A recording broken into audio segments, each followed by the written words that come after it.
Bildiyiniz kimi, bu gün Bəxtiyar Məmmədov Naxçıvan Muxtar Respublikasının yaranmasının 102-ci ildönümü münasibətilə Muxtar Respublika əhalisini və ictimaiyyətini təbrik edib, Muxtar Respublikanın inkişafı üçün fəaliyyət göstərən hər kəsə uğurlar arzulayıb. Sonra Ali Məclis sədrinin birinci müavini qeyd edib ki, bugünkü iclasın gündəliyində iki məsələ nəzərdə tutulsa da, əlavə olaraq Naxçıvan Muxtar Respublikası Baş Nazirinin təyin edilməsi haqqında Azərbaycan Respublikası Prezidentinin təqdimatına baxılması məsələsi də gündəliyə daxil edilib. Gündəlik təsdiq olunduqdan sonra Naxçıvan Muxtar Respublikası Ali Məclisi sədrinin birinci müavini Bəxtiyar Məmmədov bildirib ki, Naxçıvan Muxtar Respublikası Konstitusiyasına əsasən Ali Məclisin sədri Naxçıvan Muxtar Respublikasının baş naziri vəzifəsinə təyin edilməsi üçün Azərbaycan Respublikasının prezidenti tərəfindən təqdim olunmuş şəxsin namizədliyini Ali Məclisə təqdim edir.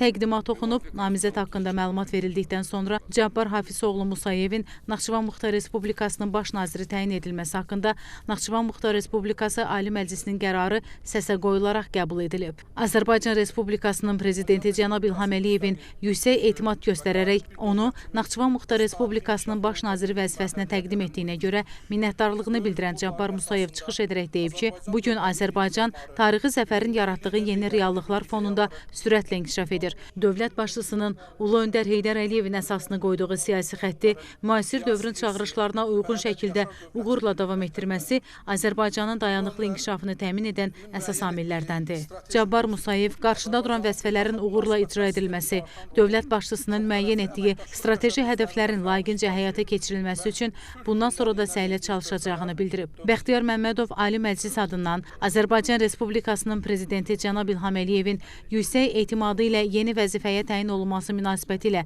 Cabbar Musayevi təbrik edib, gələcək fəaliyyətində uğurlar arzulayıb. İclasda gündəlikdə duran ikinci məsələ normativ hüquqi aktlar haqqında Naxçıvan Muxtar Respublikasının qanununda dəyişiklik edilməsi barədə Naxçıvan Muxtar Respublikasının qanun layihəsinin birinci oxunuşda müzakirəsi ilə bağlı Hüquq Siyasəti Komitəsinin sədri Əjdər Əliyev məlumat verib, qanun layihəsi səsə qoyularaq qəbul edilib. Sonuncu məsələnin Naxçıvan Muxtar Respublikası Ali Məclisi deputatının etik davranış qaydaları haqqında Naxçıvan Muxtar Respublikasının qanununda dəyişiklik edilməsi barədə Naxçıvan Muxtar Respublikasının qanun layihəsinin birinci oxunuşda müzakirəsi ilə əlaqədar Hüquq Siyasəti Komitəsinin sədri Əjdər Əliyev məlumat verib, komitənin rəyini diqqətə çatdırdıqdan sonra qanun səsə qoyularaq qəbul edilib. Bununla da Ali Məclisin növbəti iclası başa çatıb.